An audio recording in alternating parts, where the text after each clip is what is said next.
자, 오늘 내용 정말 중요한 내용, 사실 저한테는 중요하지 않은 내용이긴 한데 그래도 시장의 이슈라고 볼 수가 있으니까요.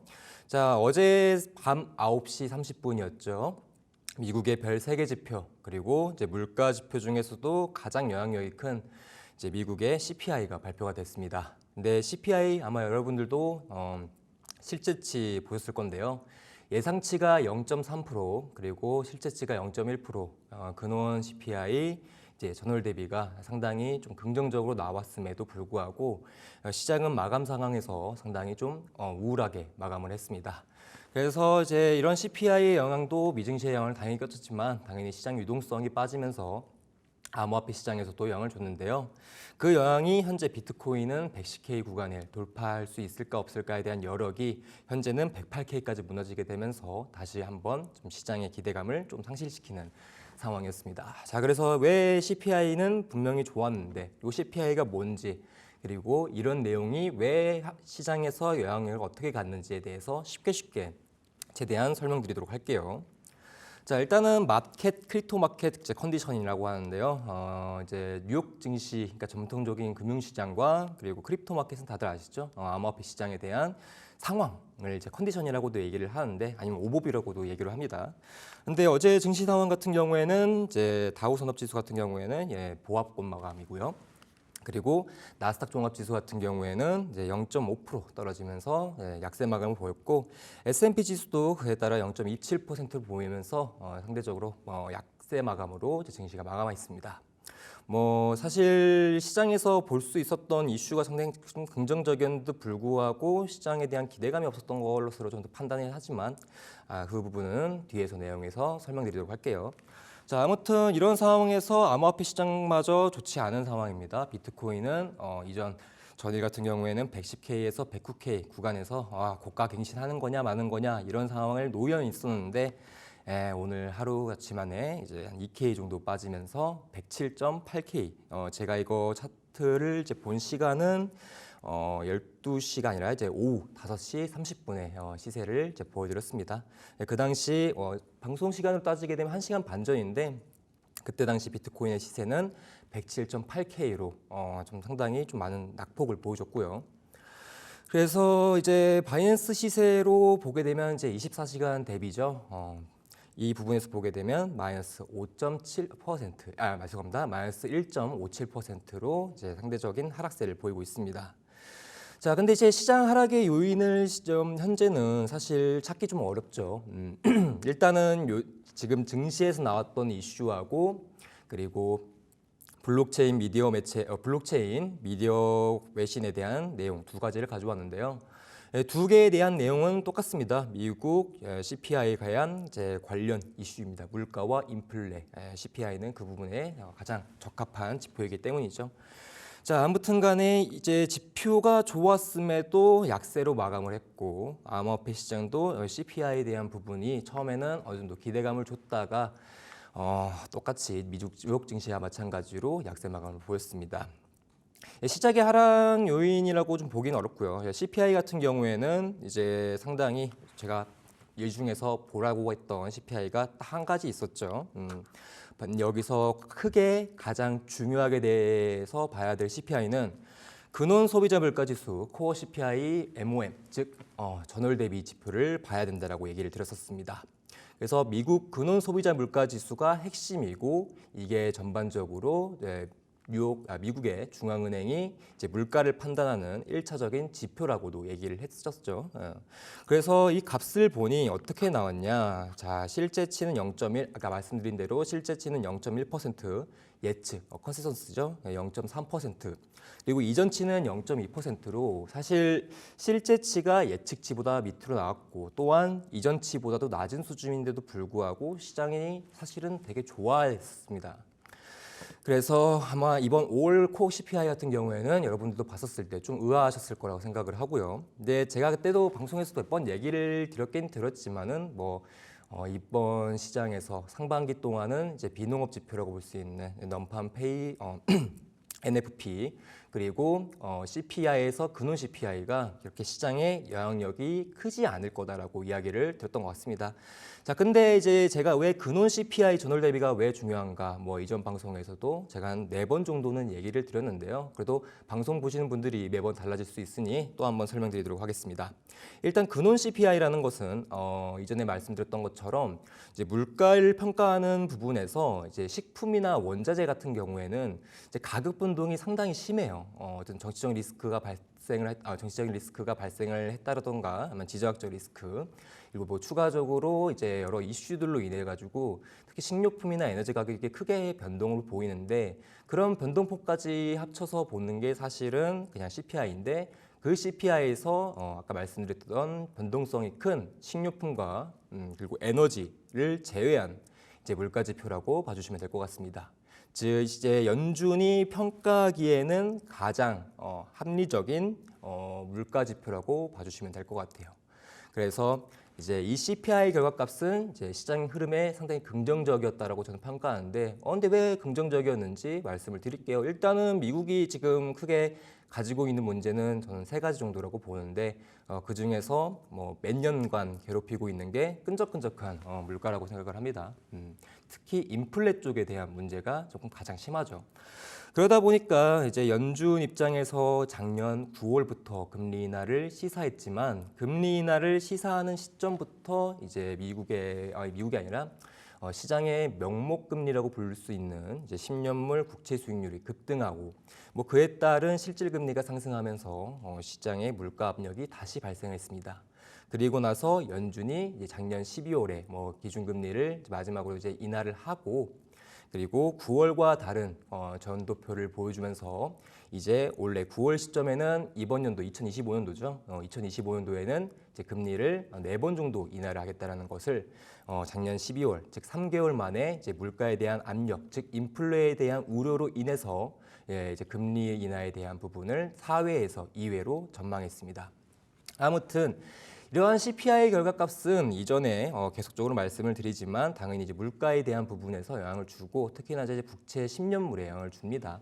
그리고 아까도 말씀드렸지만은 이 부분이 제일 중요한데 패드는 근본적으로 매년 8번 정도의 숙제를 해야 됩니다. FOMC라는 숙제인데 연준 입장에서 통화 정책을 결정할 때 솔직히 이제 뭐 주먹구구식으로 하진 않겠죠, 그렇죠? 여러분들 뭐 모여가지고 오늘은 뭐 가위바위보 진 사람이 이번에는 뭐 결정을 하자 해가지고 금리를 내리거나 올리거나 이렇게 하지 않을 거예요. 뭔가 특별한 이유나 특별한 요소, 뭔가 하나의 뭔가 숙제를 가지고 통화 정책을 결정하겠죠. 지금 시장 상황을 봤을 때는 이렇게 통화 정책을 하는 게 좋겠네.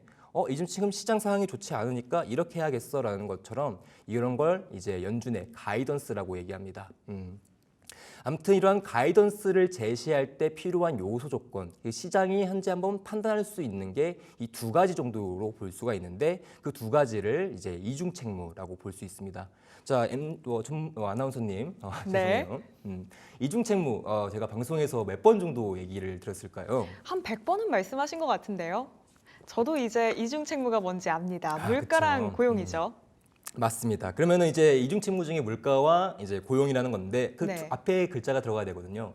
물가 같은 경우에는 물가 안정인데 고용은 어떻게 되면 좋을까요? 고용이 늘어야 좋겠죠? 그거를 다른 말로는 최대 고용이라고 하겠죠. 네. 그래서 고용은 늘고 즉 고용은 최대로 그리고 물가는 안정적으로 그런 것을 숙제를 가진 연준입니다.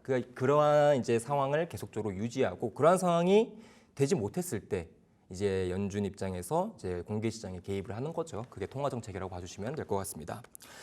자, 그래서 이중책무 아까 말씀드렸던 것처럼 아나운서님이 정말 잘 설명해 주셨죠. 이중책무는 고용 그리고 물가 그리고 그 부분에서 필요한 부분은 고용은 최대 고용이고 물가는 안정해야 된다. 이것을 통해 통화 정책을 결정한다라고 봐주시면 될 것 같아요. 근데 이제 고용 같은 경우에는 사실 모든 경제의 기틀이 되는 거기 때문에 고용은 사실 다른 말로는 경기에 대한 관점에서도 볼 수가 있어요. 그래서 고용이 튼튼해야 그 나라의 이제 경기에 대한 모멘텀이 좋고 나쁘고를 판단할 수가 있거든요. 즉 경기와 물가 2가지를 신경 쓰는 거죠. 자, 근데 이제 시장에서 볼 수 있는 경제 캘린더, 이코노미 캘린더에서는 이제 물가를 판단할 수 있는, 즉 연준이 뭘 보고 물가를 판단하고 뭘 보고 고용을 판단해서 통화 정책을 결정할까? 그래야 우리가 나중에 시장을 좀 예상해 볼 수 있지 않을까요? 그렇죠? 예를 들어 연준 입장에서는 뭐야게 현 시장이 물가가 되게 높아요, 여러분들. 그리고 고용이 너무 좋지 않습니다. 그러면 실상 지금 현재 금리를 뭐 인하하는 시점이긴 하지만 계속 동결 시점을 가져갈 수도 있고 뭐 문제가 생길 경우에는 금리 인상도 할 수 있지만 뭐 그 가능성은 거의 뭐 1% 정도라고 볼 수가 있습니다. 아무튼 간에 여러분들 주식 투자하죠. 그리고 코인 투자를 하는 데 있어서 미국이 기준금리를 내려주면은 사실상 시장 유동성이 증가를 합니다. 맞죠? 아나운서님, 제 말이 틀린 거 하나 없죠? 네, 그렇습니다. 지금 다 맞는 말이죠. 네, 그러다 보니까 아무튼 기준금리가 내려줘야 시장의 유동성이 증가하니 즉 연준이 기준금리 한 번 해주면은 내가 가지고 있는 주식이나 코인이 오를 가능성이 높아지는 거겠죠. 그럼요.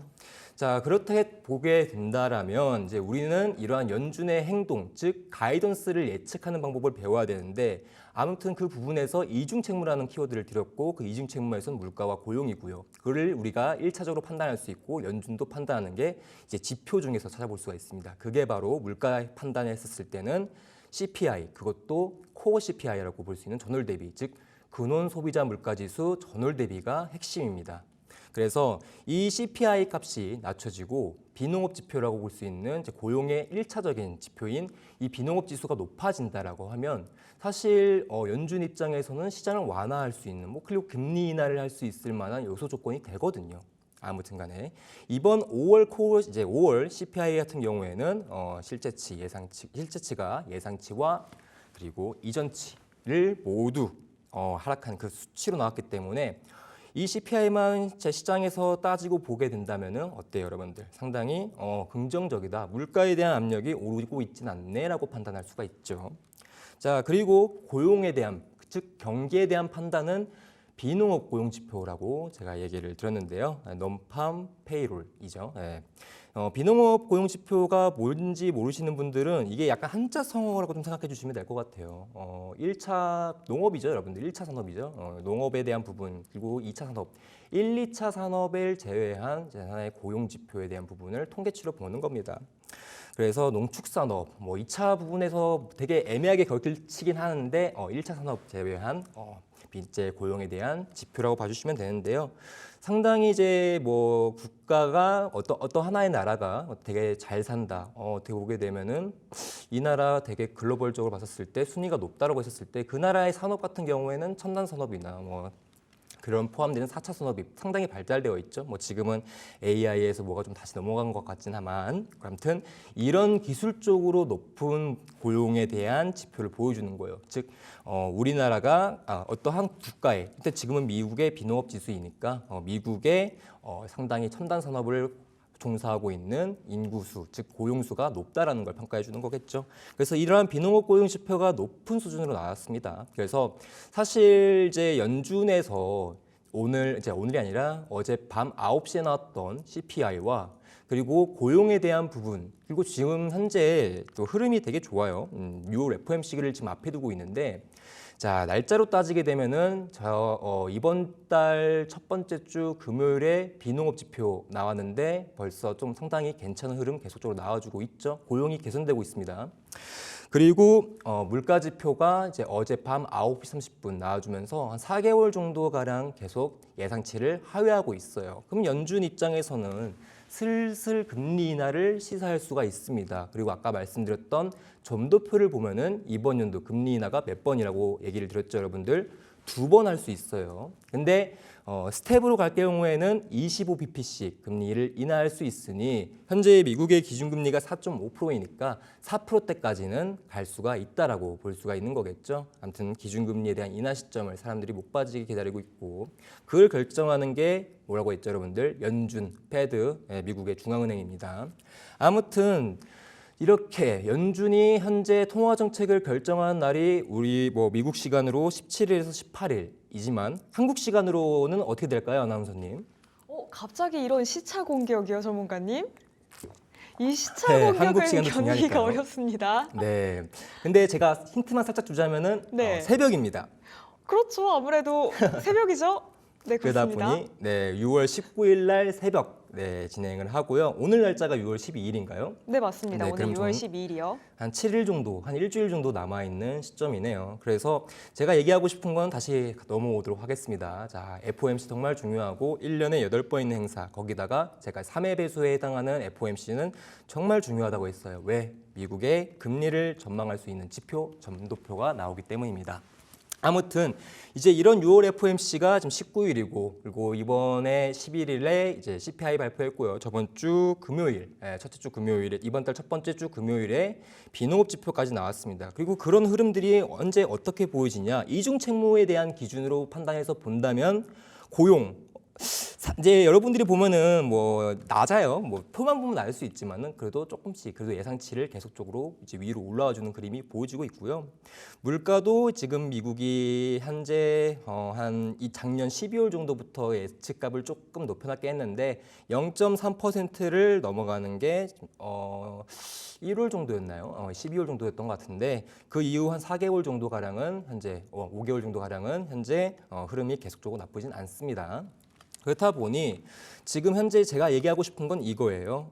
CPI 계속적으로 나아지고 있고 고용도 개선되고 있어요. 그러면 연준 입장에서는 이제 금리 인하에 대한 카드를 꺼내볼 수 있는 시기가 된다 안 된다? 될 수 있죠. 만약에 문제가 되는 상황은 이런 거라니까요. 고용이 안 좋고 물가가 높은 상황은 진짜 금리 인하를 할 수가 없습니다. 왜냐하면 금리 인하를 하게 되면 어떻게 됩니까? 여러분들 자동적으로 물가는 상승을 하게 돼요. 어쩔 수 없이. 그렇죠?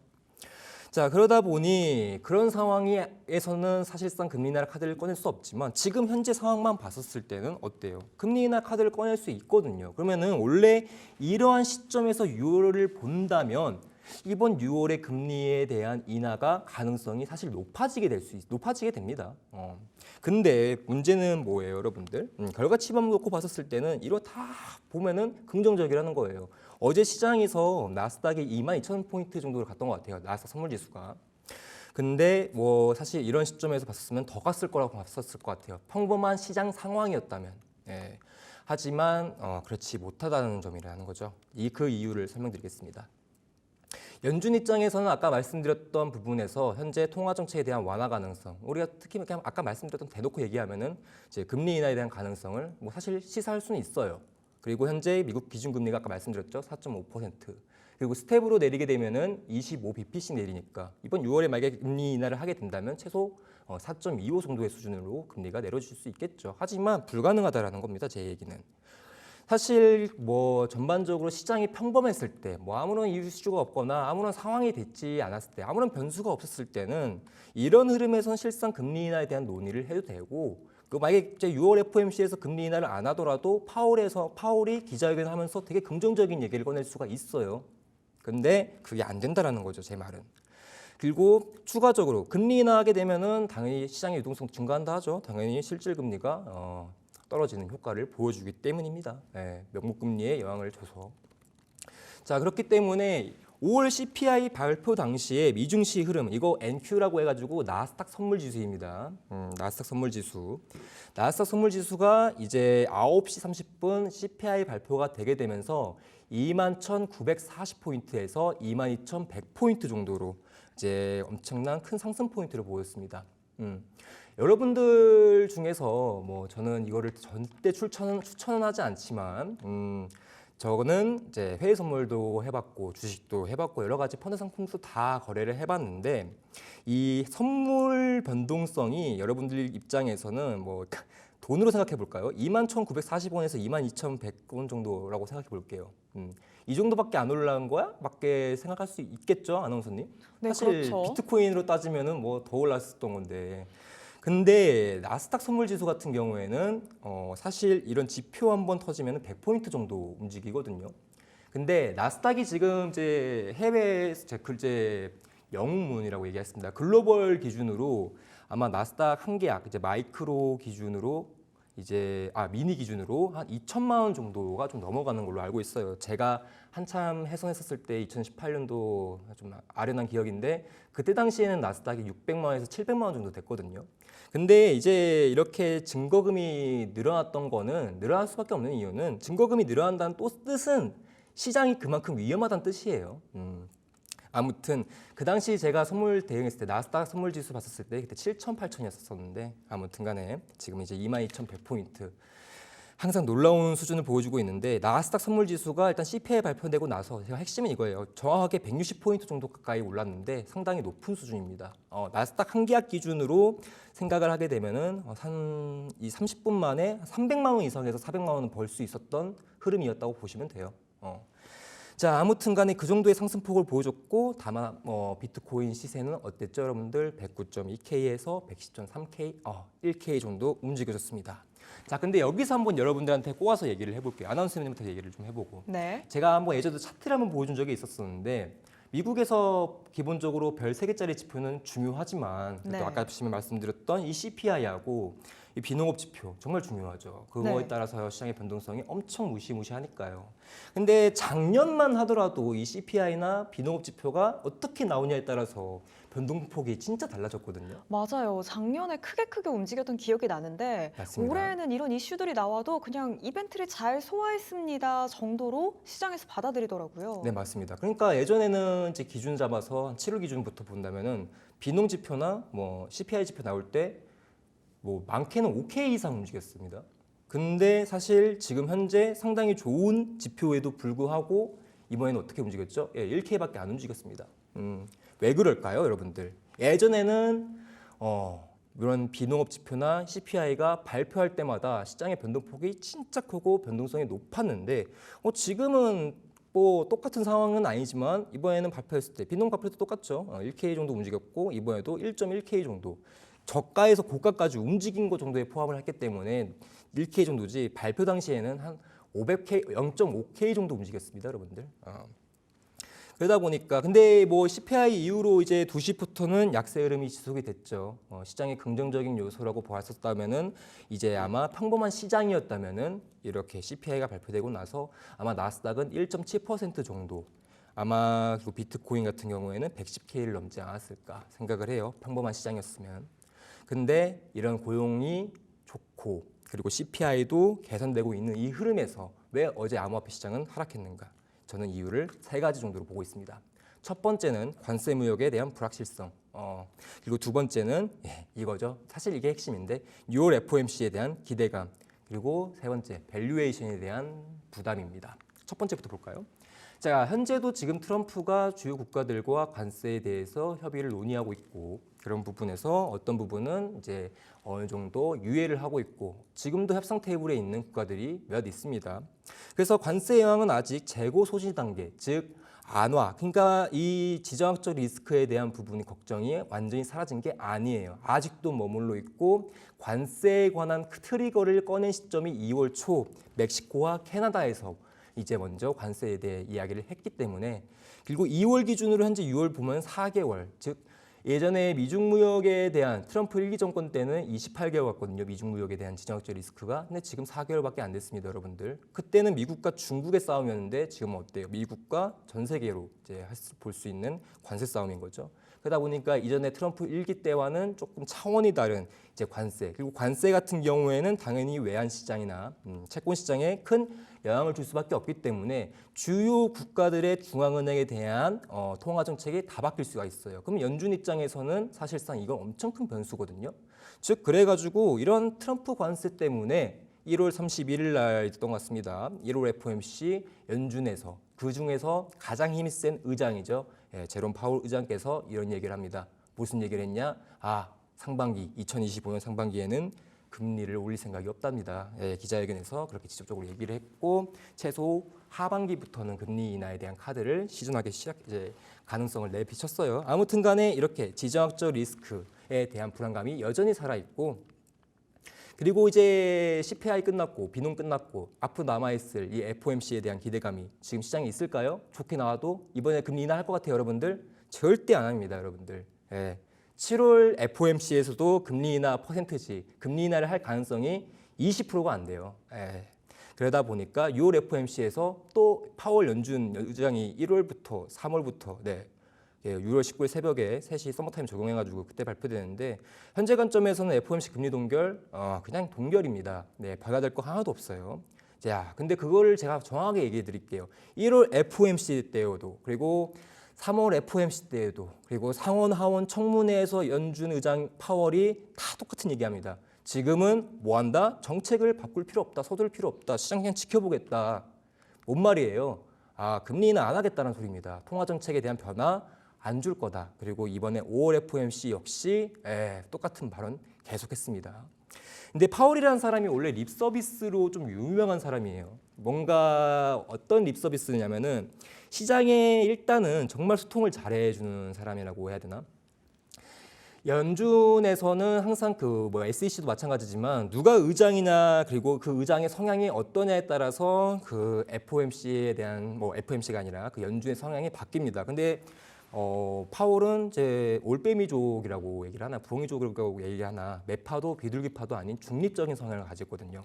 그러다 보니까 뭔가 시장에서 뭔가 우리가 어떤 것을 할 거야 미리 선제식으로 이제 선반영적인 이야기를 해주고 소통하고 그리고 약간의 불안정한 흐름이 있었을 때는 립 서비스로 달래줘요. 물가가 사실 높은 시점에서도 이 정도는 연준이 감안할 수 있는 물가니 걱정하지 마세요. 이렇게 얘기하는 사람이에요.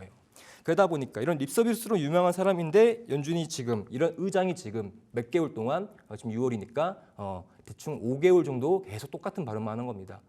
아직은 정책 바꿀 생각 없습니다. 다른 말로 금리에 대한 변화를 줄 생각이 없다랍니다. 아무튼 25년에 금리 인하 횟수는 2번이고 7월에부터 12월 4번의 FOMC가 남아 있는 거죠. 하반기부터 가능성이 열리니까요. 근데 제가 아까 말씀드렸죠.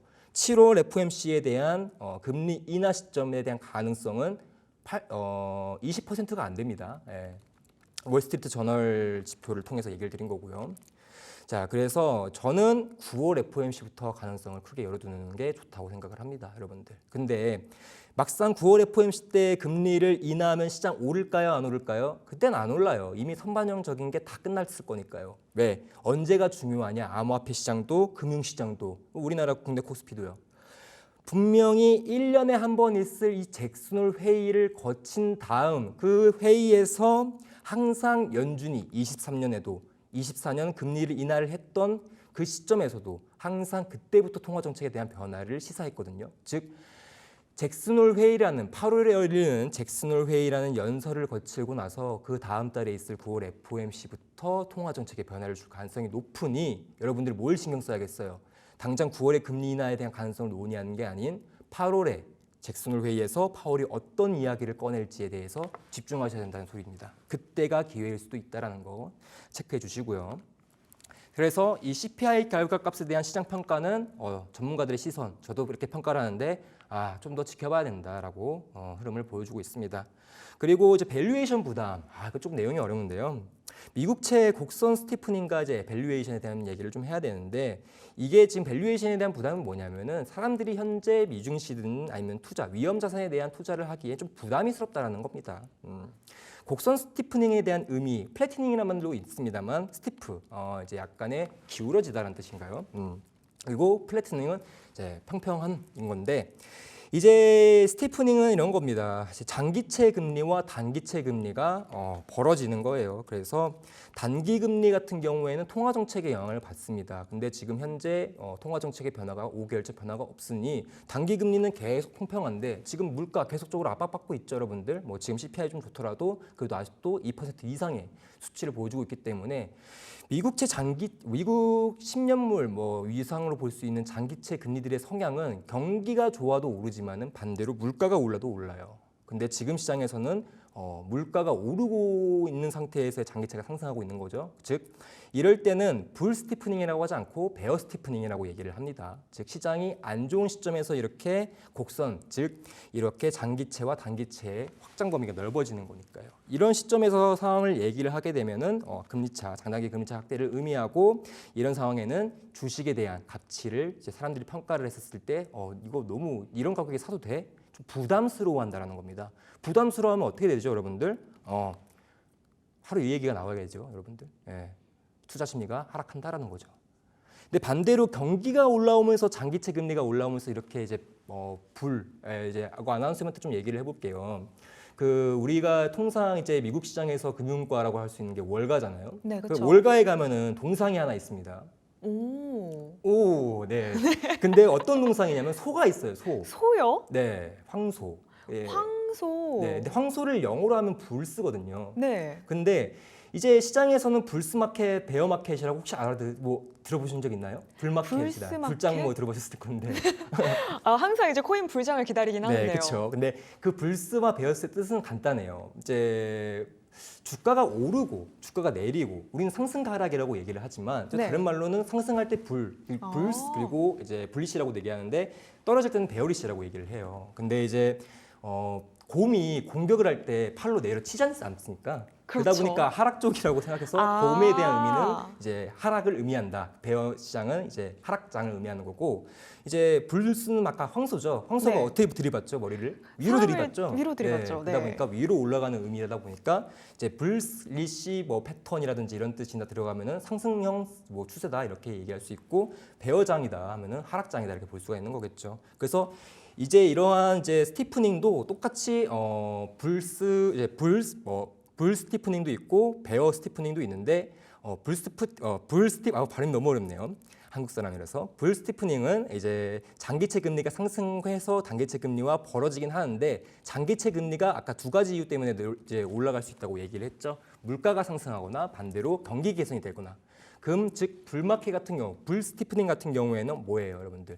경기가 상승하니 이제 긍정적으로 볼 수 있는 신호, 시장에서 투자 심리가 확대될 수 있지만 지금 현재는 물가가 오르면서 장기채가 오르는 거니까 이제 베어 스티프닝, 현재는 시장에 대한 주식 투자 심리가 하락했다. 그 부분에서 암호화폐 시장도 영향을 좀 받고 있는 거고요. 그래서 이렇게 크게 세 가지가 현재 CPI가 호조임에도 시장이 좀 약세를 보였던 게 저는 크게 이 세 가지 정도라고 볼 수 있습니다. 여기까지 하겠습니다.